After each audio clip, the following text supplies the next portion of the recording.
Ukraine के राष्ट्रपति Vladimir ने अमेरिका के राष्ट्रपति डोनाल्ड ट्रंप पर बहुत बड़ा हमला किया है। जेलेंस्की ने कहा है कि ट्रंप फेक न्यूज के जाल में फंस गए हैं और यूक्रेन बिल्कुल भी बिकाऊ नहीं है। जेलेंस्की का इतना आक्रामक रुख दुनिया पहली बार देख रही है। जेलेंस्की में ऐसा बदलाव तुर्की दौरे के बाद नजर आया। एर्दोआन के हाथ में छाता और इस छाते के नीचे जेलेंस्की। इस तस्वीर में जेलेंस्की की बगावत छुपी है। इस तस्वीर में जेलेंस्की की जिद छुपी है। इस तस्वीर में जेलेंस्की की नई जंग छुपी है। तुर्की बहुत बड़ा मैसेज दे रहा है, रूस को भी, अमेरिका को भी और अरब वर्ल्ड के मुखिया सऊदी अरब को भी। जेलेंस्की और एर्दोआन की छाते वाली इस तस्वीर ने मॉस्को से लेकर कीव और रियाद से लेकर वॉशिंगटन डीसी तक तहलका मचा दिया। जब यूक्रेन में युद्ध तेज हो रहा है, पुतिन को खतरनाक जंग लड़ने के लिए और ज्यादा तैयार है। रूस की फौज लगातार यूक्रेन पर बम बरसा रही है और नए नए मोर्चे फतह कर रही है। जब कुर्स्क और डोनेट्स्क सबसे बड़े वॉर फ्रंट बन चुके हैं, जहां गोले बारूद की हुकूमत है और रहम और जान बख्शने वाला कानून खत्म हो चुका है।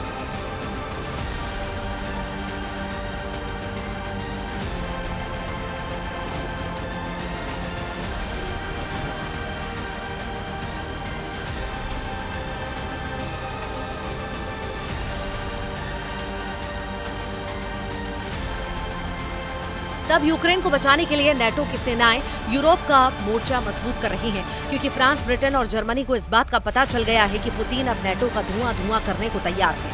पुतिन ने अपनी डिक्शनरी से सीज फायर वाला शब्द मिटा दिया है और अब पुतिन ने यूक्रेन को पूरी तरह से रौंदने के बाद यूरोप की तरफ आंख गड़ा ली है। अब जेलेंस्की और एर्दोआन की मुलाकात तुर्की में हो रही थी, तब युद्ध कैसा चल रहा था उसके वीडियो डोनाल्ड ट्रंप की गलतफहमी दूर कर सकते हैं। इसी दौरान रूस ने दक्षिण पश्चिमी यूक्रेन के ओदेसा में मिसाइल अटैक किया। वहीं जेलेंस्की का काउंटर अटैक रूस के समारा में सिजरान रिफाइनरी पर हुआ, जहां यूक्रेन ने ड्रोन से खतरनाक हमले को अंजाम दिया। यानी जेलेंस्की तुर्की को तुर्की से बड़ा हौसला मिला है और यूक्रेन का युद्ध रोकने का नाम नहीं लेगा। इस बात की गारंटी जेलेंस्की से भी मिल रही है और पुतिन तो पहले ही बहुत ज्यादा हमलावर है।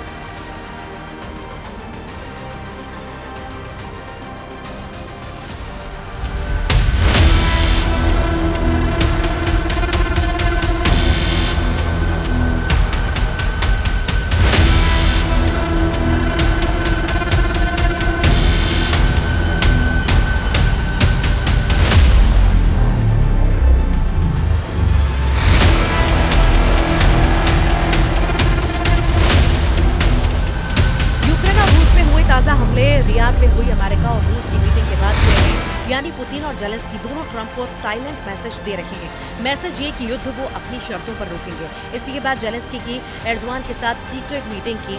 जेलेंस्की ने साफ कर दिया है कि रियाद में हुई बैठक के कोई मायने नहीं। रियाद में अमेरिका और रूस के विदेश मंत्री मिले तो जेलेंस्की ने अंकारा पहुंचकर एर्दोआन को गले लगा दिया। जेलेंस्की बताना चाहते हैं कि जिस युद्ध को शांत करने के लिए यूक्रेन को शामिल नहीं किया जाएगा, उस युद्ध की आग जलती रहेगी।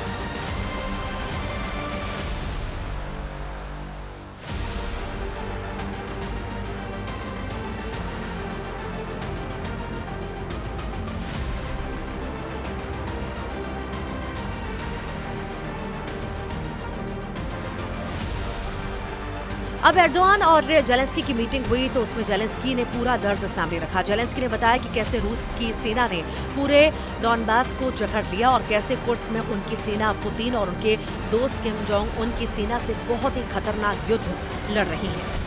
इस पर तुर्की के राष्ट्रपति ने कहा है कि वो यूक्रेन की संप्रभुता और अखंडता बनाए रखना चाहते हैं। एर्दोआन ने कहा है कि यूक्रेन युद्ध का मसला तुर्की में सुलझाया जाना चाहिए। एर्दोआन ने जेलेंस्की से कहा कि इस युद्ध में कोई विजेता नहीं होगा, इसलिए शांति को चुना जाए, क्योंकि शांति कायम होने पर कोई इस युद्ध में हारा हुआ नहीं कहा जाएगा। उधर तुर्की के राष्ट्रपति का कहना है कि इस युद्ध में कोई विजेता नहीं होगा, न ही शांति कायम करने पर कोई हारा माना जाएगा। हमने युद्ध के पहले दिन से ही पक्षों के बीच बातचीत से शांति बनाने की कोशिश की है। यूक्रेन से आने वाली तस्वीरों ने सिर्फ युद्ध को लेकर बहुत बड़ी चिंता तुर्की ही नहीं बल्कि लंदन और पेरिस तक फैला दी। पुतिन की सेना ने जिस तरह से यूक्रेन में तबाही मचाई, उसके बाद जेलेंस्की के सामने सरेंडर के अलावा कोई रास्ता नहीं, क्योंकि अब तो ट्रंप भी अपनी शर्तों पर युद्ध विराम कराना चाहते हैं। अब ये बात जेलेंस्की को पसंद नहीं आ रही। एर्दोआन से मिलने से पहले व्लादिमीर तुर्की की राजधानी अंकारा में उस जगह गए जो तुर्की के लिए काफी मायने रखती है। ये तुर्की के पहले राष्ट्रपति मुस्तफा कमाल अतातुर्क की कब्र है। तुर्की में जेलेंस्की बहुत बड़ा दर्द लेकर पहुंचे। दर्द इस बात का कि जिस बैठक में यूक्रेन पर फैसला होना है वहां उनको शामिल नहीं किया गया। ये बात एर्दोआन को भी पसंद नहीं आई और वो चाहते हैं कि यूक्रेन का फैसला तुर्की में उनकी टेबल पर हो।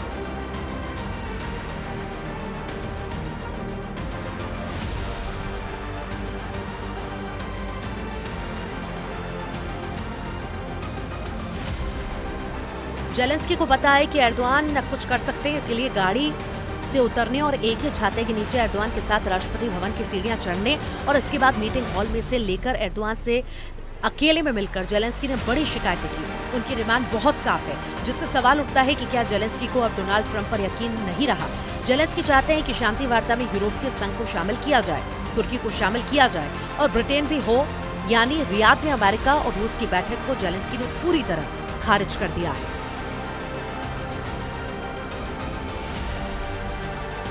यूक्रेन और यूरोप यानी बड़े मायने में यूरोपीय संघ, तुर्की और ब्रिटेन इन्हें बातचीत में शामिल करना चाहिए ताकि सुरक्षा की गारंटी रहे। ये अमेरिका के साथ मिलकर दुनिया के इस हिस्से पर असर रखते हैं। यही इस वक्त युद्ध चल रहा है। पुतिन के युद्ध के खिलाफ जेलेंस्की इसीलिए बहुत टूटा हुआ महसूस कर रहे हैं क्योंकि यूरोप से सिग्नल नेगेटिव मिल रहे हैं। ओडेसा और खार्किव पर गिरने वाली हर मिसाइल के साथ जेलेंस्की को इस बात का यकीन हो चुका है कि डोनाल्ड ट्रंप ने पुतिन के साथ बड़ी डील कर ली है। डील ऐसी जिसका सबसे बड़ा नुकसान यूक्रेन को होगा। पुतिन ने कुर्स को लेकर फिर से मजबूत मोर्चाबंदी करना शुरू कर दी है। पुतिन का पूरा फोकस इस वक्त डॉनबास के साथ साथ कुर्स्क पर है क्योंकि जेलेंस्की को यहाँ पर नेटो सेना की मदद मिल रही है। ये दावा रूस बार बार कर रहा है।